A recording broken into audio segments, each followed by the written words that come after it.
Good Morning Business, le débat.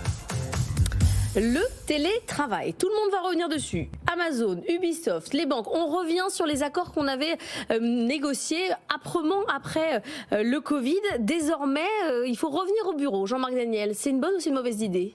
Alors pour moi, c'est plutôt une mauvaise idée. D'abord, quand on a commencé à prendre des engagements vis-à-vis des gens qui travaillent pour vous, qu'on a réorganisé sa vie autour de ça, revenir aussi brutalement et aussi rapidement en arrière est quand même... Parce que les gens ont déménagé. Hein. Les gens ont déménagé, les gens se sont organisés.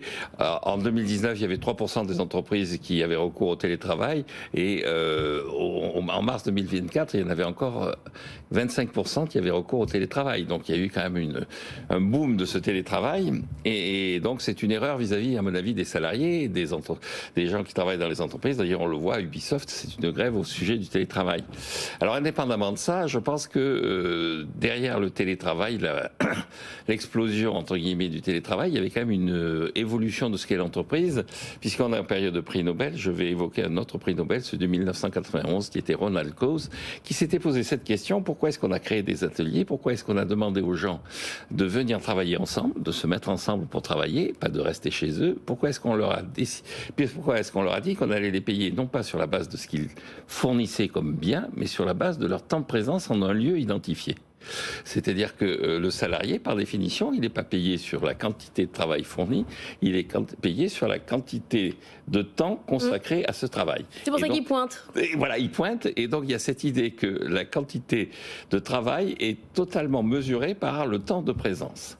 Et ça avait comme conséquence qu'on pointe, ça a comme conséquence que le travail était organisé de façon contraignante, et c'est ce que rappelait Ronald Coase, c'est que la contrainte était non seulement une contrainte hiérarchique, c'est le contremaître qui vous disait ce que vous deviez faire, mais une contrainte d'organisation. Il prenait l'exemple célèbre du film de Charlie Chaplin, Les temps modernes, où Charlot quitte la chaîne et c'est l'ouvrier qui est à côté de lui qui le remet dans la chaîne parce que, en refusant de travailler, en étant présent mais en ne travaillant pas, il dérange ses collègues. Et Ronald Coase prend un autre exemple, il dit: dans les mines, les gens font leur travail parce que celui qui ne fait pas son travail met en danger la sécurité des gens, parce que faire son travail, c'est aussi vérifier la quantité de grisou qui circule, les menaces qu'il peut y avoir d'éboulement. Et donc toute personne qui ne travaille pas quand elle est en présence dans un certain type d'organisation menace les autres. Mais c'est pareil chez Ubisoft et à la mine. Et donc c'est fini. Justement, c'est fini. Parce que la personne qui ne travaille pas chez Ubisoft ne menace personne. Et donc à ce moment-là, le rapport devient un rapport entre le patron et la personne qui travaille chez Ubisoft. Et cette personne, à ce moment-là, on va mesurer son efficacité, non pas par sa présence en un lieu, mais par le travail concret qu'elle réalise, la production réelle qu'elle réalise. Mais tout ça, c'est quand même dans un monde idéal, parce qu'il reste 2 minutes, donc la parole elle va à Nicolas Dose. Il y a quand même des moments où le télétravail, ça nuit à l'innovation, ça nuit au travail en équipe, il n'y a pas que des bonnes choses. Alors, moi, je ne suis pas de l'avis de Jean-Marc. Je pense que le recul du télétravail, c'est plutôt une bonne chose. D'abord, je ne crois pas à la fin du salariat de mon vivant. Je sais que Jean-Marc est convaincu. Je suis convaincu qu'il y a des quantités de tâches... Mais même du mien. La fin du salariat de mon vivant. Il y a des quantités de tâches qui seront non télétravaillables. Bon, on en a un exemple. Hein. Comment voulez-vous faire une matinale de télé-radio en étant au fond de son lit ou derrière son bureau? Après, je pense que c'est une bonne chose parce qu'en fait, on va revenir à des choses plutôt équilibrées. Ce qu'a fait Publicis, c'est de dire, bon, pas le lundi, voilà, et minimum 3 jours par semaine. On passe pas du tout à rien. Alors, le problème, c'est que ça crée effectivement un vrai sujet de tension sociale. Bah oui. C'est insidieusement, ce télétravail, devenu une sorte d'acquis social. Mais il y a des gens que vous avez fait venir en leur promettant le 100% télétravail. Si vous avez promis du 100% télétravail et que vous faites demi-tour, de toute façon, c'est une histoire qui se règle entreprise par entreprise. Le télétravail est allé trop vite pour que le code du travail puisse totalement s'adapter et encadrer ça comme il a l'habitude de le faire.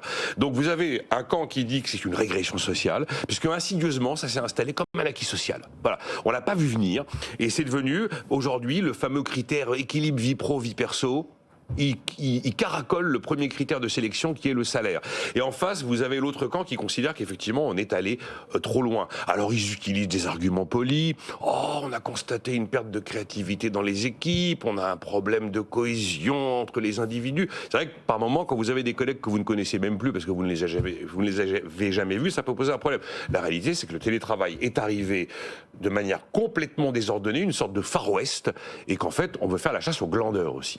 Alors c'est pour ça que maintenant on impose effectivement quelque chose de plus rationnel, de plus normal, qu'il y ait un peu quand même de présence. Il y a eu une étude Ipsos pour Randstad en juin où 2/3 des cadres sont priés d'être au minimum 3 jours par semaine en télétravail. Et en fait, le télétravail ne cesse de reculer. Il a eu son boom en 2021. On était à 2,5 jours en Ile-de-France. On est maintenant à 1,5 jours en Ile-de-France en 2024. Donc ça ne cesse de reculer. Alors oui, effectivement, ça va créer des situations hyper complexes. Quand monsieur et madame se disaient on va télétravailler 5-5, on va se mettre au bout du monde et ça va être la belle vie. Bah après, si vous produisez... Et qu'on leur dit désormais que c'est fini et qu'ils habitent à un endroit où la distance est juste ingérable par rapport à leur lieu de travail, et ça crée des situations humaines complexes. C'est vous le regard et c'est Jean-Marc qui est moderne. On a tout échangé avec le télétravail. Non, parce que Jean-Marc part du principe que c'est l'affirmation que le salariat va disparaître et il est bien que le salariat disparaisse. Moi, je pense que le salariat ne disparaîtra pas et qu'une partie de la population Vous êtes moins radical que Jean-Marc. Plutôt besoin d'être salarié que livré à elle-même. C'est plus la mine, quand même. Mais c'est plus la mine. On est d'accord. C'est plus la mine. Allez, 7h18, on parle des véhicules électriques. À demain, tous les deux.